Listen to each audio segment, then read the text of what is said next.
Dear children, welcome to your maths class. Today we are going to proceed with chapter 5, Data Handling, part 2.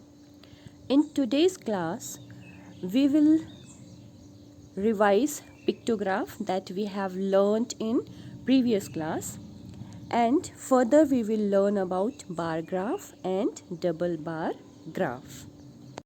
So before proceeding the topic, as the name of our chapter is data handling, so you must know what is data handling. Organizing the data in a systematic way is called data handling. Data को systematic way में organize कर देना ये कहलाता है data handling. Now you may be thinking, what is data? So the information collected in context of the situation that we want to study, हम जिस भी situation को study करना चाह रहे हैं उससे related जो information होती है वो कहलाती है data. मतलब data is raw information. Okay. For example, marks scored by the students in your class in different subject. इस केस में data क्या है? मार्क्स स्कोर्ड, बच्चों ने जो मार्क्स स्कोर किए हैं वो इन्फॉर्मेशन है इस केस में ये डेटा है. Next, number of the wickets taken by the bowlers in a cricket match. अगर हम इंफॉर्मेशन कलेक्ट करके रखना चाहते हैं कि किसी मैच में किस बॉलर ने कितने विकेट्स लिए हैं, तो यहाँ पे डेटा क्या होगा? Number of wickets. Next, height of the student in a class. अगर क्लास टीचर अपने क्लास के बच्चों की हाइट का रिकॉर्ड रखना चाहता है या एवरेज हाइट फाइंड आउट करना चाहता है, तो इस केस में डेटा क्या है? Height. Okay, so the information collected in context of the situation that we want to study is called data. There are different ways to organize the data. Data को organize करने के बहुत सारे तरीके होते हैं, जिनमें से एक तरीका है pictograph. So what's this pictograph? Pictorial representation of data using symbols. Symbols के माध्यम से पिक्टोरियल रिप्रेजेंटेशन, मतलब पिक्चर के फॉर्म में जो रिप्रेजेंटेशन होता है वो कहलाता है पिक्टोग्राफ. एग्जाम्पल के लिए हम यहाँ पे ये बुक का एग्जाम्पल लेते हैं. यहाँ पे किसी कंपनी द्वारा प्रोड्यूस की जाने वाली कार्स की संख्या किस मंथ में कितनी कार्स प्रोड्यूस की गई हैं उनकी संख्या पिक्चर के माध्यम से यहाँ पे दिखाई गई है. तो यहाँ पे एक स्केल लिया गया है, अगर आप ध्यान दोगे, 1 car is equal to 100 cars. मतलब ये जो पिक्चर में आपको ये कार्स दिखाई दे रही हैं इसमें 1 कार की क्या वैल्यू है? 100. ठीक है. एंड हाफ कार, यहाँ पे आप देखेंगे अगर कहीं पर हाफ कार है, दैट विल डिनोट 1/2 ऑफ 100. तो 100 का 1/2 क्या होगा? 100/2 इज इक्वल टू 50. ठीक है. तो अगर कहीं पर हमें हाफ कार दिखाई देगी तो हम उसे क्या काउंट करेंगे? 50. और अगर एक फुल कार की पिक्चर है तो हम उसे क्या काउंट करेंगे? 100. तो आप यहाँ पर देखेंगे जुलाई मंथ में टोटल कितनी कार प्रोड्यूस हो रही हैं? 1 कार मतलब 100 प्लस 100, और इधर हाफ कार है मतलब कितना हुआ ये? 50. तो ये हुआ 100 प्लस 100 प्लस 50. तो टोटल कितनी कार हुई? 250. ठीक है. तो जुलाई मंथ में प्रोड्यूस होने वाली कार्स की संख्या है 250. Now see the month of August. अगस्त मंथ में कितनी है? 100 plus 100 plus 100 is equal to 300. फिर सितंबर में कितनी है? 100 प्लस 100 प्लस 100 प्लस 100 कितना आएगा इधर पे? 400. 4 टाइम्स हमें 100 को ऐड करना है. ठीक है. तो अगस्त में 400 कार्स प्रोड्यूस होती हैं. अब कोई भी पिक्टोग्राफ को देख करके हम काफ़ी सारे क्वेश्चंस को सॉल्व कर सकते हैं। जैसे कि इसमें एक क्वेश्चन ये है, how many cars were produce in the month of July. जुलाई के मंथ में कितनी कार प्रोड्यूस हुई। तो यहाँ पे हम पहले ही देख चुके हैं जुलाई मंथ में कितनी हुई, 250। तो इसका आंसर क्या होगा, 250। 250 cars were produce in the month of July. Next question, in which month maximum number of cars produced. किस मंथ में सबसे ज़्यादा कार प्रोड्यूस हुई। तो यहाँ पे 250 है, यहाँ पे 300 है, यहाँ पे हमने क्या फाइंड आउट किया था, इसकी वैल्यू 400। तो सबसे ज़्यादा किस मंथ में है, सितंबर मंथ में। तो यहाँ पे आपका आंसर क्या आ जाएगा, सितंबर।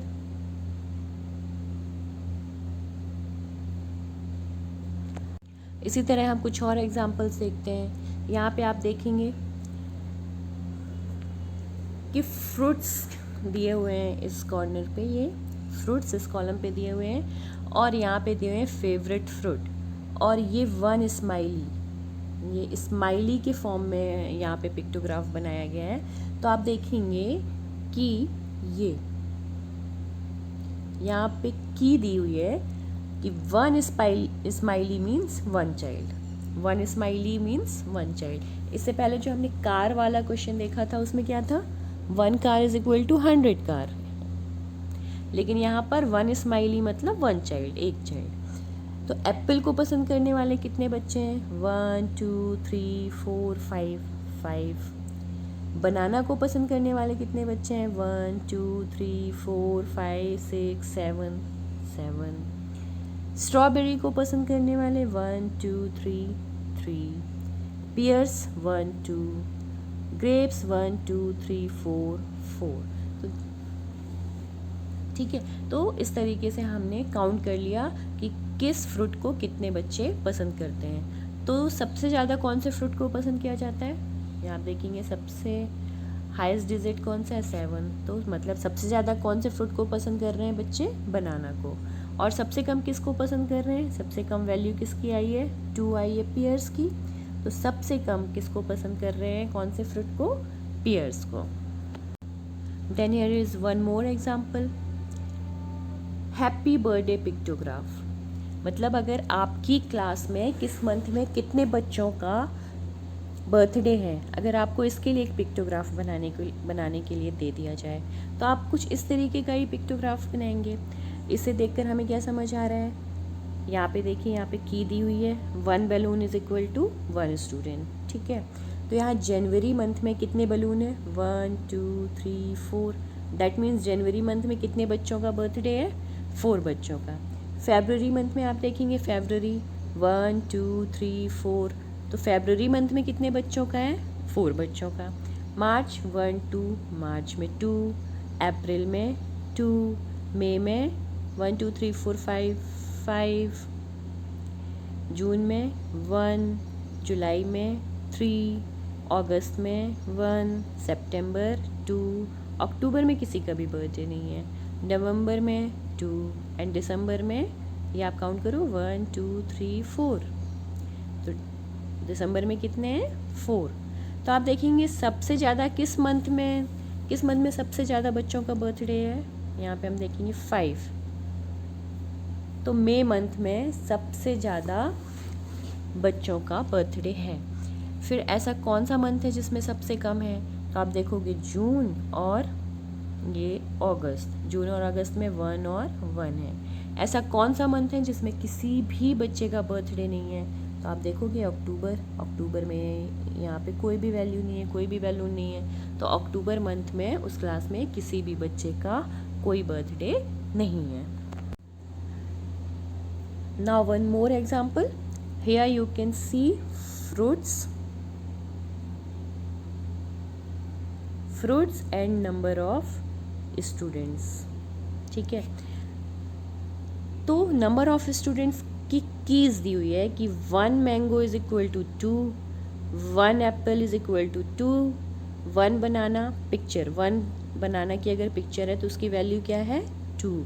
और अगर 1 ऑरेंज की पिक्चर है तो उसकी वैल्यू 2, मतलब 1 फ्रूट की वैल्यू है 2। तो यहाँ पे मैंगोज़ में अगर आप देखोगे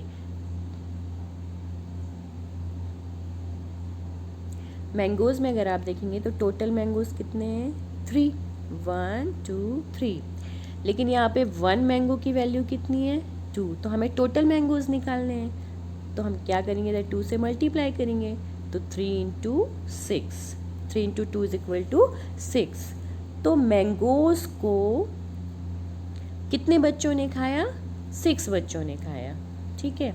फिर एप्पल, एप्पल आप यहाँ काउंट करोगे तो 1 2 3 4 5 6 7 8 9 10 एप्पल, 10 एप्पल्स हैं और 1 एप्पल की वैल्यू कितनी है? 2। तो हमें यहाँ 10 इंटू 2 करेंगे तो कितनी वैल्यू आएगी? 20। दैट मीन्स एप्पल को खाने वाले कितने बच्चे हैं? 20 बच्चे हैं, ठीक है। फिर बनाना, 1 2 3 4 5 6 7 8 बनाना है और 1 बनाना की वैल्यू कितनी है? 2। तो 8 इंटू 2 इज इक्वल टू 16। मतलब बच्चों, कितने बच्चों ने बनाना खाया? 16 बच्चों ने बनाना खाया।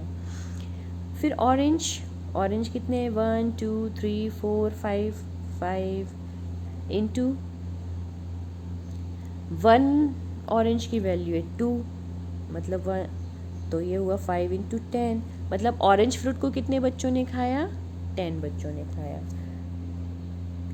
तो हमने क्या काउंट किया अभी? मैंगो को 6 बच्चों ने खाया, 20 बच्चों ने एप्पल खाया, 16 बच्चों ने बनाना खाया और 10 बच्चों ने ऑरेंजेस खाए।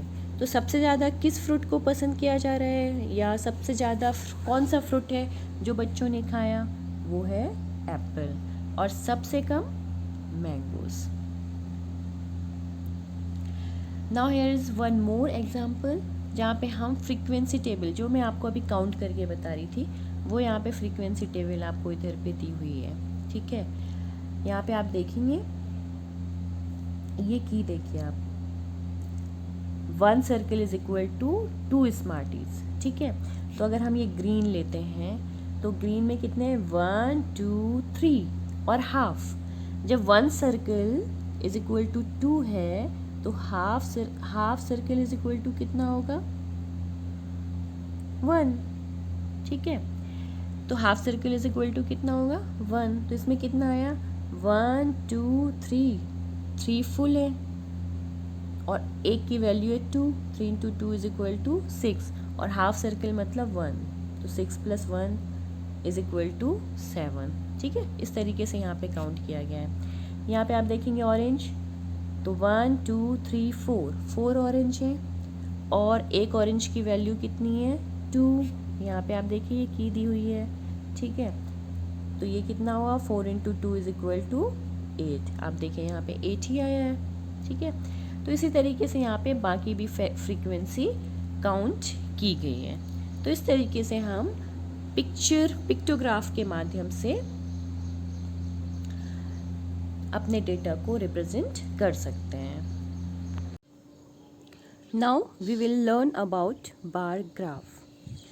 What are bar graphs? A bar graph is a chart that uses bars to show comparison between categories of data. Bar graph को हम बार के माध्यम से बनाते हैं और बार ग्राफ में क्या होता है? बार ग्राफ में डिफरेंट टाइप्स ऑफ डेटा या किसी एक डेटा की डिफरेंट कैटेगरीज के बीच में कंपैरिजन होता है। Now we will learn about some properties of bar graph. A bar graph has 2 axes. bar graph में 2 axes होते हैं। आप 2 लाइन्स देखते हैं ना बार ग्राफ में, एक ऐसी हॉरिजॉन्टल लाइन और एक वर्टिकल लाइन। तो ये जो हॉरिजॉन्टल लाइन होती है इसे हम कहते हैं horizontal axis. Horizontal axis, this is H। Horizontal axis, यहाँ पे आप इसकी स्पेलिंग देख सकते हैं। This line is called horizontal axis and this line, this vertical line is called vertical, VERTICAL, vertical axis. तो इसमें 2 एक्सिस होते हैं, horizontal axis and vertical. This is the spelling of vertical axis. and the horizontal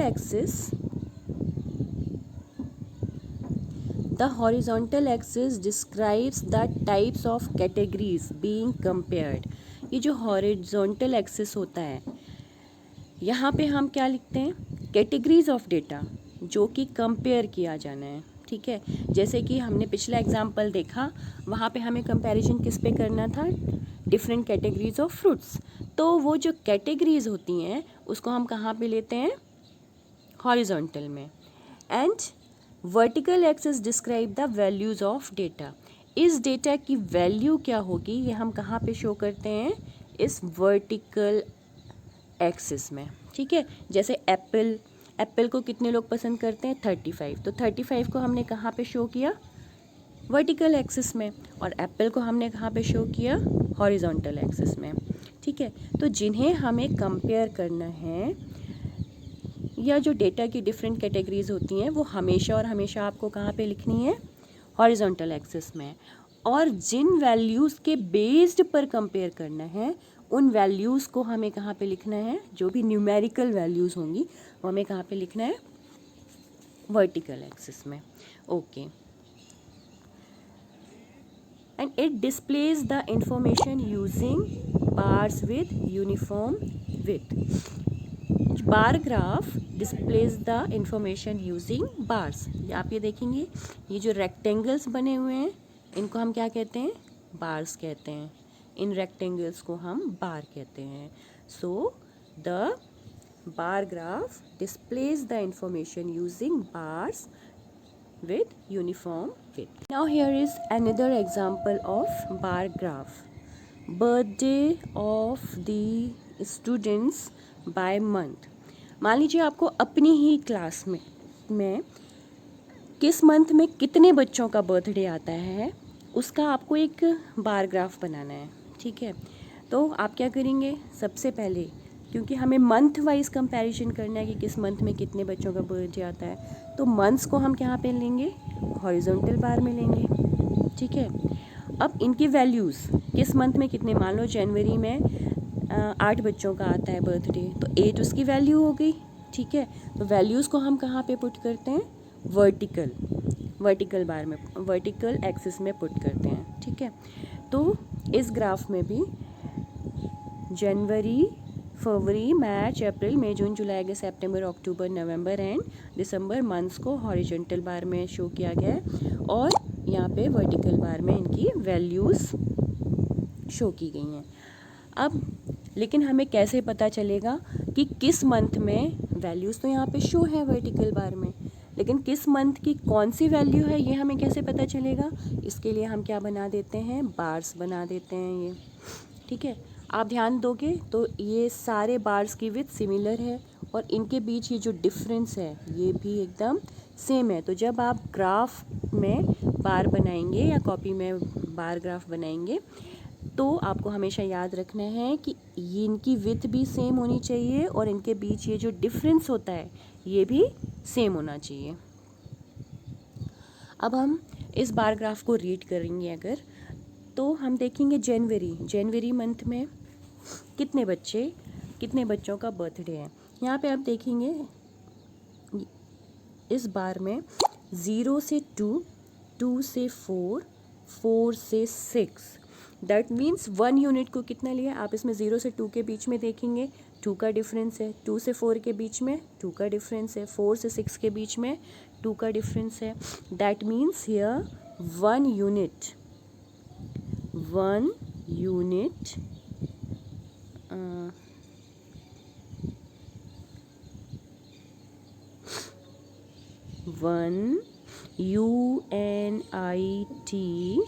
unit is equal to 2 students। 2 क्या है, students. 1 unit is equal to 2 students. अब हम इस bar graph को रीड करना शुरू करते हैं। तो जनवरी मंथ में आप देखेंगे ये 2 और 4 के मिड में आया है, दैट मीन्स ये क्या वैल्यू है, 3। फरवरी मंथ में एग्जैक्टली 4 स्टूडेंट्स, मार्च मंथ में एग्जैक्टली 2 स्टूडेंट्स, अप्रैल मंथ में 3 स्टूडेंट्स, मई मंथ में 8 स्टूडेंट्स, क्योंकि एग्जैक्टली 8 पर आ रहा है ये। जून में 10, जुलाई में 6, अगस्त में आप देखेंगे ये 0 और 2 के बीच में आ रहा है, that means it will be 1। सितंबर में आप देखेंगे ये 6 और 8 के बीच में आ रहा है, that means it will be 7। तो similarly you can read about October, November and December also. अब आप इस ग्राफ को देखकर बता सकते हैं कि सबसे ज़्यादा बर्थडेज किस मंथ में? यस, जून। जून में सबसे ज़्यादा बर्थडेज हैं और सबसे कम अगस्त। यस, अगस्त में सबसे कम बर्थडेज हैं। ओके बच्चों, अब हम आगे बढ़ते हैं और आपकी बुक का एक एग्जाम्पल लेते हैं। तो आपकी बुक में ये एग्जाम्पल दिया हुआ है बार ग्राफ का। क्या आप इस बार ग्राफ को देख करके बता सकते हैं कि किस बारे में ये बार ग्राफ है? Yes, number of students in class 8। Class 8 में number of student year wise, यहाँ पे देखेंगे आप एकेडमिक ईयर, मतलब कि 2003 एंड 4 में कितने स्टूडेंट थे, फिर 2004 एंड 5 में कितने स्टूडेंट थे, 2005 एंड 6 में कितने थे, similarly in 6 and 7 and 7 and 8। तो हमें एकेडमिक ईयर वाइज कंपैरिजन करना है, इसलिए एकेडमिक ईयर को हमने कहाँ पे लिया? हॉरिजॉन्टल एक्सिस में। और इसकी वैल्यूज़ कहाँ पे ली गई? Number of students. वैल्यूज़ क्या होंगी? Number of students. Number of students को कहाँ पे लिया गया? वर्टिकल एक्सिस में।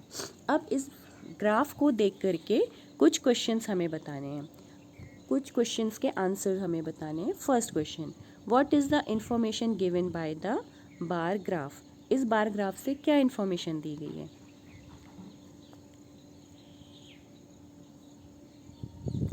हाँ, इस बार ग्राफ से हमें इंफॉर्मेशन दी गई है कि किस एकेडमिक ईयर में कितने स्टूडेंट हैं क्लास 8 में।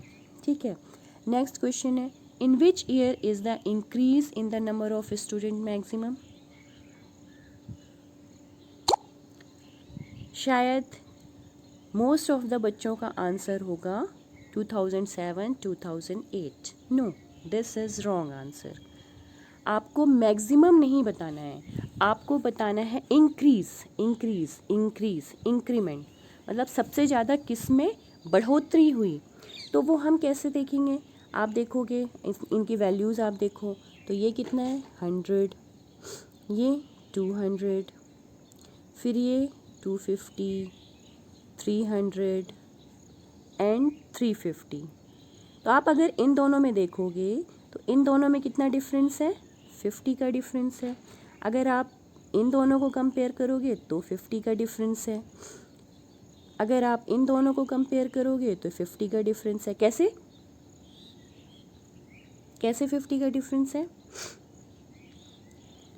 क्योंकि ये 350 है और ये 300 है। तो 350 में से आप 300 को माइनस करेंगे, कितना आया? 50। मतलब ईयर 2006-7 में 300 स्टूडेंट थे और 7-8 में 50 स्टूडेंट और आ गए। तो कितने स्टूडेंट का इंक्रीमेंट हुआ इधर पे? 50 स्टूडेंट्स का। सिमिलरली यहाँ भी 50 स्टूडेंट्स का हुआ, क्योंकि ये कितना था? 250 था। ये 200 और ये 100। तो यहाँ पे आप देखोगे 100 और 200 इनके बीच का डिफरेंस कितना आएगा?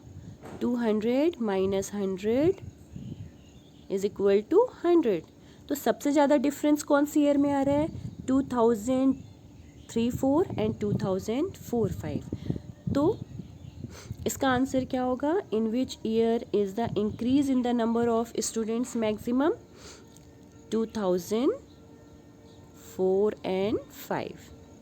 ठीक है, फिर next, in which year is the number of students maximum? अब हमें बताना है कि सबसे ज़्यादा बच्चे किस ईयर में हैं। तो सबसे ज़्यादा 350 2007 एंड 2008 ईयर में, 2007 एंड 2008 ईयर में है। नेक्स्ट, स्टेट वेदर ट्रू और फॉल्स। आपको ये एक स्टेटमेंट दिया हुआ है, द नंबर, ये देखिए अपने, the number of students during 2005-06 is twice that of 2003-04। ये आपको एक स्टेटमेंट दिया हुआ है कि 2005-06 में बच्चों की संख्या 2003-04 से डबल है। तो आपको बताना है ये ट्रू है या फॉल्स है। तो 2003 एंड 4 में स्टूडेंट्स की संख्या कितनी है? 100। एंड 2005 एंड 6 इसमें कितनी है? 250।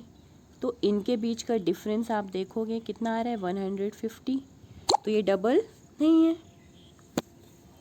ठीक है। So this is a false statement, this is not true, this is a false statement.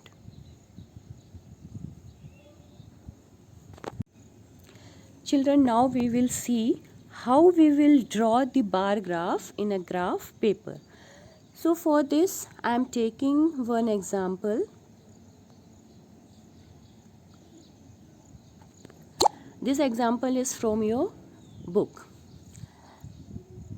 In this question here we have given months: July, August, September, October, November, December, and number of watches sold in the month of July is 1000. Number of watches sold in the month of August is 1500. Number of watches sold in September 1500. In October 2000. In November 2500. And in December 1500. इस data को हमें present करना है बार graph में। तो हमने एक bar graph, इसके लिए हमने ग्राफ पेपर लिया। ग्राफ पेपर मार्केट में इजीली मिल जाता है। आपने 7th में भी यूज़ किया है ग्राफ पेपर्स। तो आप इस एक्सरसाइज को सॉल्व करते समय बार ग्राफ को अपने पास में रखेंगे। तो यहाँ पे आप देखेंगे कि ये डेटा की कैटेगरीज हैं, डिफरेंट कैटेगरीज। डेटा क्या है? मंथ वाइज हमें कंपेयर करना है कि किस मंथ में कितनी वॉचेस सोल्ड हुई, ठीक है। तो मंथ्स को, मतलब कैटेगरीज के डेटा को हम कहाँ पे पुट करते हैं? हॉरिजॉन्टल लाइन में। तो ये हमने यहाँ पे जनवरी, अप्रैल, सितंबर, ये हमने यहाँ पर शो कर दिया हॉरिजॉन्टल लाइन में। अब आप देखेंगे यहाँ पे मैंने 1 यूनिट लिया हुआ है, ये 0 है। 0 से यहाँ पे ये एक 1 स्क्वायर छोड़ा मैंने, ये बड़ा वाला स्क्वायर। उसके बाद ये फुल स्क्वायर लिया जनवरी मंथ के लिए, फिर एक फुल स्क्वायर छोड़ दिया, फिर एक स्क्वायर लिया ये अगस्त मंथ के लिए, फिर एक स्क्वायर पूरा छोड़ दिया, फिर एक स्क्वायर लिया ये सितंबर मंथ के लिए, ठीक है। तो मैंने, अगर आप ध्यान दोगे तो ये जुलाई मंथ के लिए पूरा एक स्क्वायर लिया है, और अगस्त मंथ के लिए एक स्क्वायर लिया है, सितंबर के लिए, सिमिलरली आगे के मंथ्स के लिए भी। तो आप देखेंगे इनके बीच का डिफरेंस भी इक्वल है, और इनके बीच जो बार बनेगा उस बार की विड्थ, चौड़ाई भी इक्वल होगी, ठीक है। सिमिलरली क्योंकि हमारे डेटा यहाँ पे आप देखोगे 1000, 1500, 2000, 2500, 1500, ये कैसे आ रहे हैं? 500 के डिफरेंस में आ रहे हैं लगभग, ठीक है। तो मैंने यहाँ पर ये 0 लिया, और 0 के बाद 500, मतलब कि 1 यूनिट मैंने क्या ली? 1 यूनिट इज़ इक्वल टू 500, ठीक है। 1 unit is equal to 500। Unit क्या हुआ? ये जो 1 स्क्वायर है, ठीक है, ये जो हम बीच में जो हम डिफरेंस ले रहे हैं, ये कितने का ले रहे हैं? ये जो बीच में डिफरेंस है ये 1 यूनिट है, ठीक है। और इसकी वैल्यूज़ हमने क्या ली है? ये 0 ली है, तो ये इसके आगे 500, फिर 500 में हम और 500 प्लस करेंगे तो कितना आएगा? 1000, फिर 1000 में हम और 500 प्लस करेंगे तो कितना आएगा? 1500, फिर 1500 में और 500 प्लस करेंगे तो 2000, फिर 2000 में और 500 प्लस करेंगे तो 2500। इस तरीके से हमने हर यूनिट को कितना लिया है 500। तो यहाँ पर हम लिखेंगे 1 यूनिट इज इक्वल टू 500, ये आपको लिखना है, ठीक है। इसके बाद अब हम ग्राफ बनाते हैं। तो ग्राफ बनाने के लिए क्या करना है, आप देखेंगे जुलाई मंथ में वैल्यू क्या है 1000। कितनी वॉचेस सोल्ड हुई 1000। तो आप यहाँ पे क्या लेंगे 1000 जुलाई में 1000 तक इस बार को पूरा कलर कर देंगे, ठीक है। फिर नेक्स्ट ये मोबाइल में ठीक से होता नहीं है, आप जब कॉपी में बनाएंगे तो इसे बहुत अच्छे से पूरा फिल करेंगे। फिर नेक्स्ट है अगस्त मंथ में कहाँ है ये 1500, ये है। तो अगस्त के लिए बार हम ले जाएंगे 1500 तक और इस एरिया को हम पूरा फिल कर देंगे, ये बार डेवलप हो जाएगा। फिर नेक्स्ट सितंबर में भी 1500 है, तो हम इसके लिए भी 1500 के लिए बार बना लेंगे। बेटा मैं मोबाइल में ये करती हूँ, टैप करती हूँ, तो ये बहुत फाइनली लाइंस नहीं डेवलप हो पाती हैं इसमें। आप जब खुद ड्रॉ करोगे तो इसे बहुत अच्छे से करना है। फिर नेक्स्ट है अक्टूबर में वैल्यू क्या है 2000। तो यहाँ पे 2000 ये इस लाइन पे आ रहा है, ठीक है। और तो हम अक्टूबर की लाइन को ये 2000 वाली लाइन तक ले जा कर के बार बना लेंगे। तो अब आपको समझ आ गया होगा कि हम बार ग्राफ कैसे बनाते हैं। इसी तरीके से आप नवंबर, दिसंबर और जनवरी के लिए भी बार ग्राफ बना लेंगे।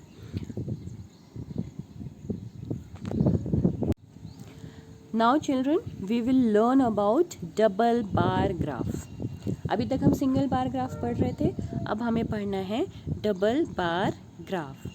तो a double bar graph is a chart that uses double bars. अभी तक इससे पहले वाले एग्जाम्पल में हम सिर्फ सिंगल बार्स बना रहे थे, ठीक है।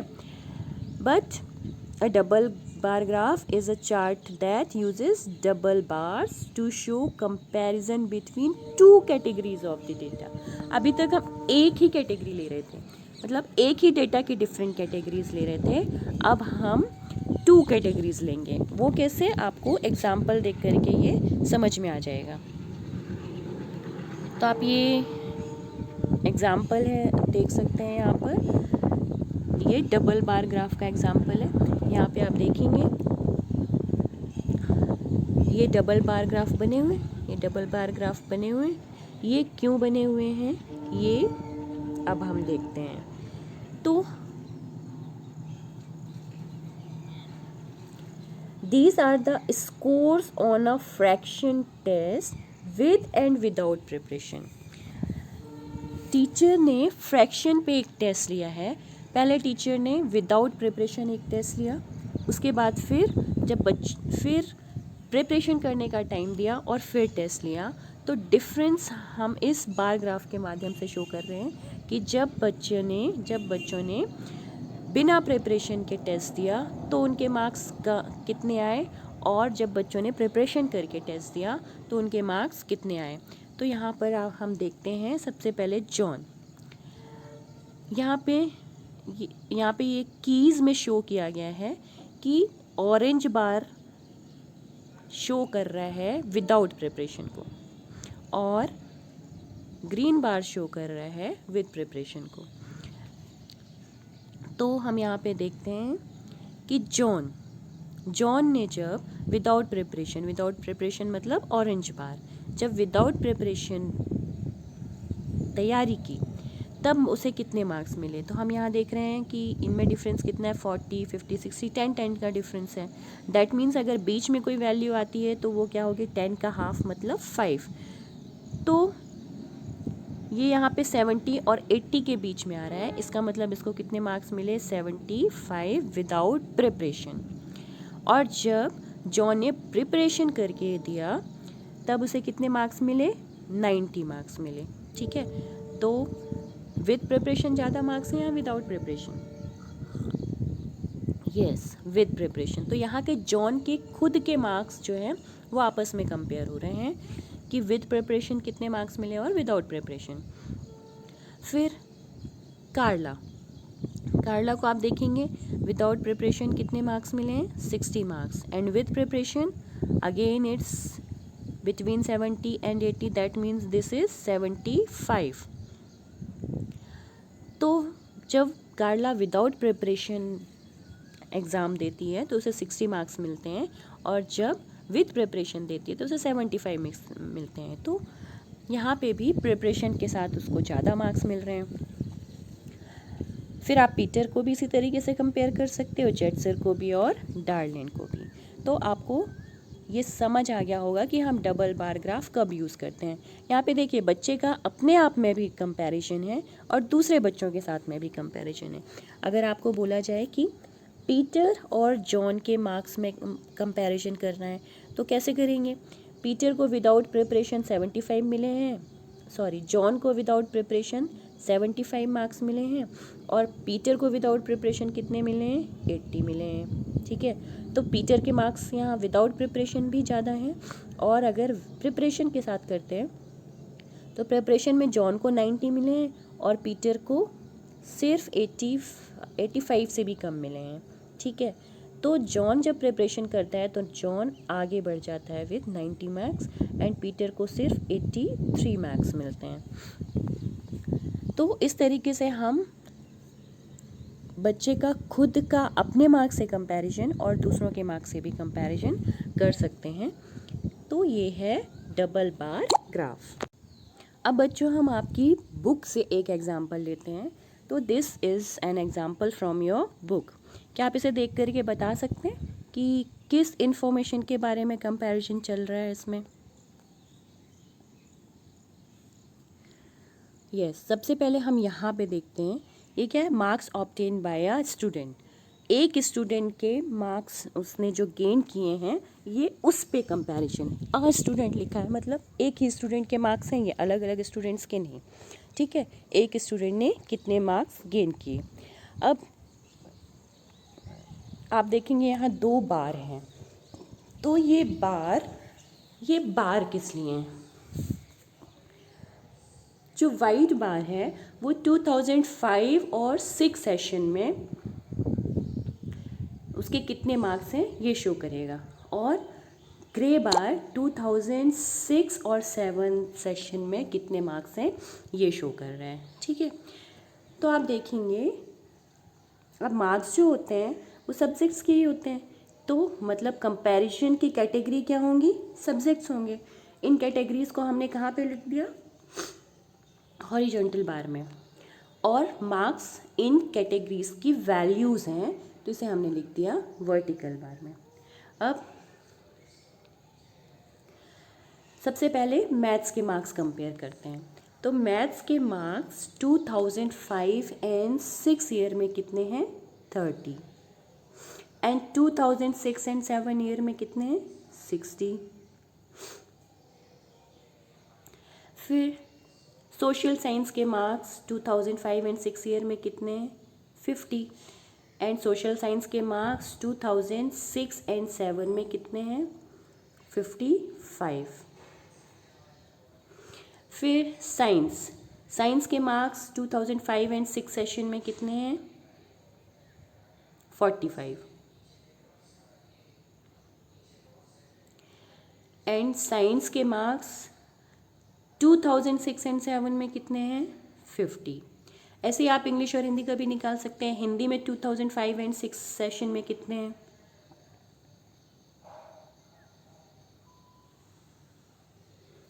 इंग्लिश में 2005 एंड 6 में इसके मार्क्स हैं 50, एंड 2006 एंड 7 में, सॉरी ये जो 50 मार्क्स हैं 2005 एंड 6 सेशन में हैं, एंड 2006 एंड 2000 सेशन में इसके मार्क्स हैं 45। आप हिंदी के मार्क्स देखेंगे तो दोनों ही सेशन में इसके मार्क्स हैं 60 एंड 60। ठीक है, तो आप ध्यान से देख लीजिए क्योंकि इसको देख करके आपको नेक्स्ट पेज में कुछ क्वेश्चंस मैंने पूछे हैं वो आपको आंसर देने हैं। ओके, हम आते हैं नेक्स्ट पेज में। तो what is the information given by the double graph? इस डबल बार ग्राफ में क्या इंफॉर्मेशन दी गई है? यस, इस डबल बार ग्राफ में इंफॉर्मेशन दी गई है एक स्टूडेंट्स के मार्क्स को 2005-06 एंड 2006-07 सेशन में एकेडमिक ईयर में कंपेयर किया गया है। ठीक है, फिर in which subject has the performance improve the most? सबसे ज़्यादा कौन सा ऐसा सब्जेक्ट है जिसमें इम्प्रूवमेंट हुआ है बहुत ज़्यादा? तो आप देखेंगे हिंदी में तो बिल्कुल भी नहीं हुआ, इंग्लिश में तो लो हो गई परफॉर्मेंस, साइंस में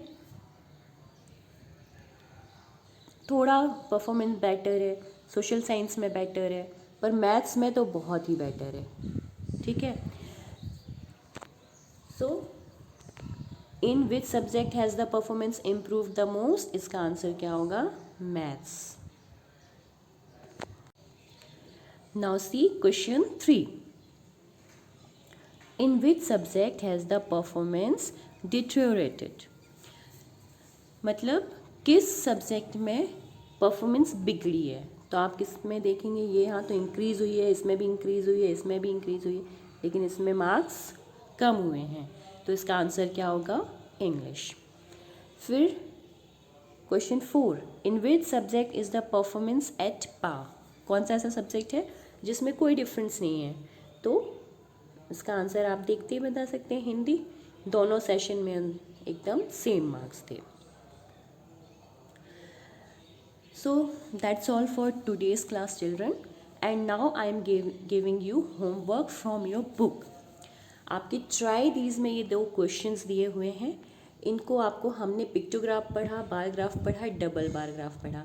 आपको अपने नॉलेज से सोचना है कि आप इसे किस में शो कर सकते हैं। फिर नेक्स्ट क्वेश्चन 3, तो आपको 3 क्वेश्चन करने हैं।